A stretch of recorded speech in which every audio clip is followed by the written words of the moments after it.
Music director DJ मुन्ना राज, छिटकी बाजार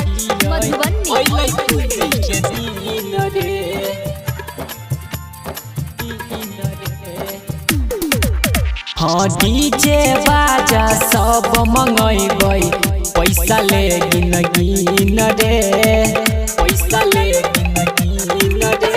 हाँ DJ बाजा सब मंगैबै, पैसा ले गिन गिन रे। गौतम बाबू के बर्थडे छियै,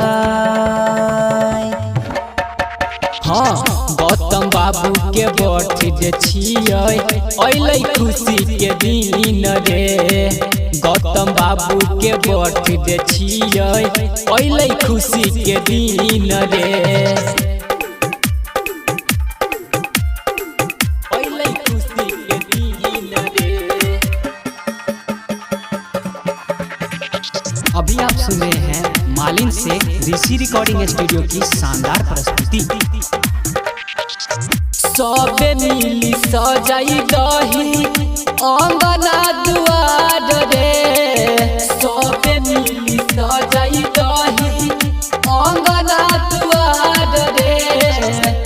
एक गो राजा बेटा छै ई दुलार रे, एक गो राजा बेटा छै ई दुलार रे।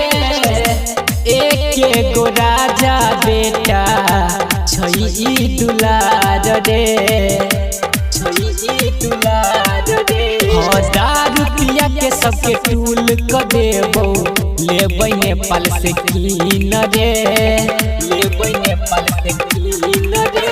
हाँ दारू पिया के सबके टूल क देबो, लेबै नेपाल से कीन रे। गौतम बाबू के बर्थडे छियै, हाँ गौतम बाबू के बर्थडे छियै, अइलै खुशी के दिन रे। गौतम बाबू के बर्थडे छियै, अइलै खुशी के दिन रे, अइलै खुशी के दिन रे, अइलै खुशी के दिन रे।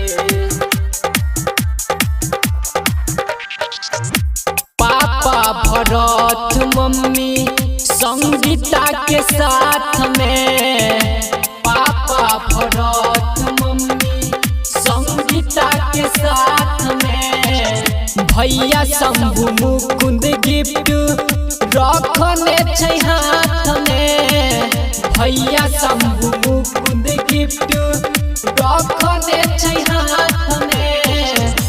मामा सरोज गिफ्ट रखने छै हाथ में, रखने छै हाथ में। अखिलेश यश की गोपाल राज जी खिंचते सबटा सीन के, खिंचते सबटा सीन के। हाँ अखिलेश यश की गोपाल राज जी खिंचते सबटा सीन के। गौतम बाबू के बर्थडे छियै, हाँ गौतम बाबू के बर्थडे छियै, अइलै खुशी के दिन रे। गौतम बाबू के बर्थडे छियै, अइलै खुशी के दिन रे। ऋषि रिकॉर्डिंग स्टूडियो मालिन चौक।